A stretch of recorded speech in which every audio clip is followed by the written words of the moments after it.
নমস্কার বন্ধুরা, সোমার হেসেলে আবারও সবাইকে স্বাগত জানাই। আজ আমি আপনাদের সঙ্গে শেয়ার করব ছোট ছোট নতুন আলুর দম। শীতকালে এই ছোট ছোট নতুন আলুর দম কিন্তু খেতে খুবই ভালো লাগে।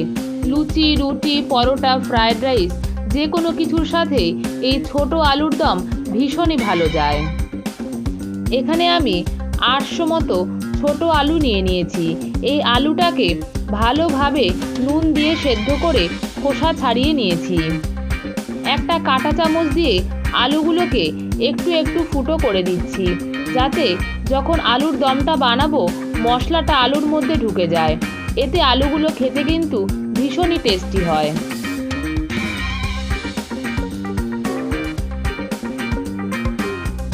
একটা মিক্সিং জারে নিয়ে নিচ্ছি দুটো মাঝারি সাইজের টুকরো করে কেটে নেওয়া পেঁয়াজ, 4 টুকরো মতো আদা, 12 থেকে 15 কোয়া মতো রসুন, আর নিয়ে নিচ্ছি দুটো গোটা কাঁচা লঙ্কা। এই সমস্ত কিছু দিয়ে একটা পেস্ট বানিয়ে নিতে হবে।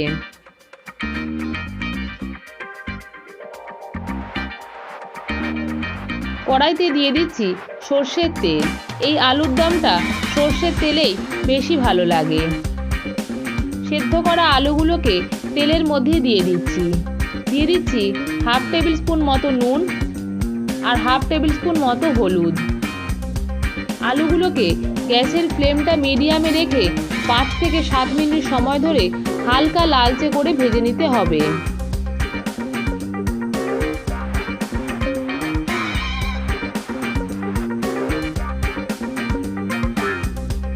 যেহেতু আলুগুলো সেদ্ধই আছে, সেই কারণে বেশি সময় ধরে ভাজার কোনো দরকার নেই।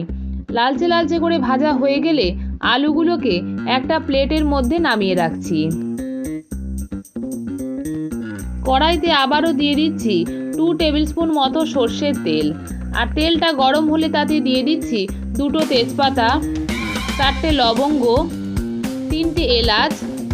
এলাচের মুখটাকে ফাটিয়ে দিয়েছি। 2 টুকরো দারচিনি, একটু জয়িত্রী, আর দিয়ে দিচ্ছি 5-6টা মতো গোটা গোলমরিচ। গ্যাসের ফ্লেমটাকে লোতে রেখে 30 থেকে 40 সেকেন্ড সময় ধরে একটু নাড়াচাড়া করে নিচ্ছি। এই সমস্ত উপকরণ থেকে যখন একটা সুন্দর গন্ধ বেরোবে, তখন এতে দিয়ে দিচ্ছি আদা, পেঁয়াজ, রসুন, কাঁচা লঙ্কার পেস্টটা। গ্যাসের ফ্লেমটাকে লো টু মিডিয়ামে রেখে মিনিট 2-3 সময় ধরে নাড়াচাড়া করে নিচ্ছি।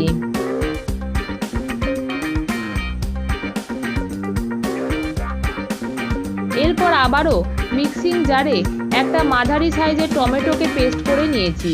এই টমেটোর পেস্টটাও আমি এতে অ্যাড করে দিচ্ছি। আবারও মিনিট 2-3 সময় ধরে নাড়াচাড়া করে নিচ্ছি, যাতে আদার কাঁচা গন্ধটা চলে যায়। এরপর আমি এতে অ্যাড করে দিচ্ছি 1 টেবিল স্পুন মতো নুন, হাফ টেবিল স্পুন মতো হলুদ, 1 টেবিল স্পুন মতো জিরে গুঁড়ো, হাফ টেবিল স্পুন কাশ্মীরি লঙ্কা গুঁড়ো। এই কাশ্মীরি লঙ্কা গুঁড়ো কালারের জন্য অ্যাড করেছি। আর 1 টেবিল স্পুন মতো লঙ্কা গুঁড়ো দিয়ে দিচ্ছি। টেস্টটাকে ব্যালেন্স করার জন্য হাফ টেবিল স্পুন চিনি। সমস্ত মশলাগুলোকে দিয়ে আবারও ভালোভাবে কষিয়ে নিতে হবে। মশলা কিন্তু যত ভালো কষানো হবে, রান্নার স্বাদ কিন্তু ততই ভালো হবে। মিক্সির বাটি ধোয়া জলটাও এতে আমি অ্যাড করে দিলাম। জল দিলে মশলা কষানো কিন্তু ভীষণই ভালো হয়।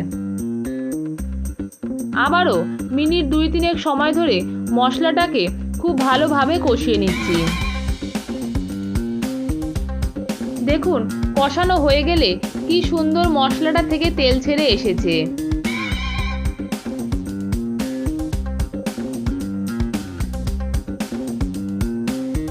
মশলা কষানো হয়ে গেলে এতে আমি অ্যাড করে দিচ্ছি ভেজে রাখা আলুগুলোকে দিয়েও মশলাটার সাথে আবারও আরেকবার কষিয়ে নিতে হবে।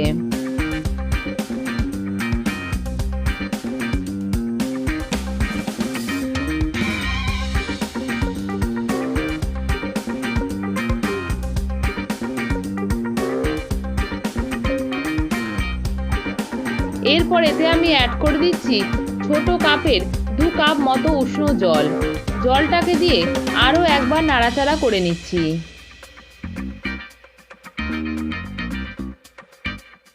দিয়ে দিচ্ছি 1 মুঠো মটরশুঁটি।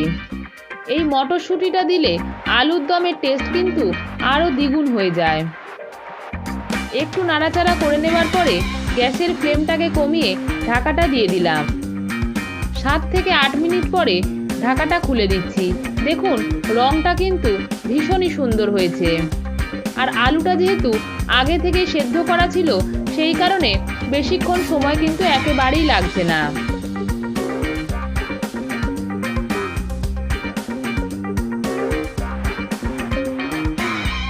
জলটা দেখুন একেবারেই কমে গেছে, সেই কারণে আরও একটু এখানে জল আমি অ্যাড করে দিচ্ছি।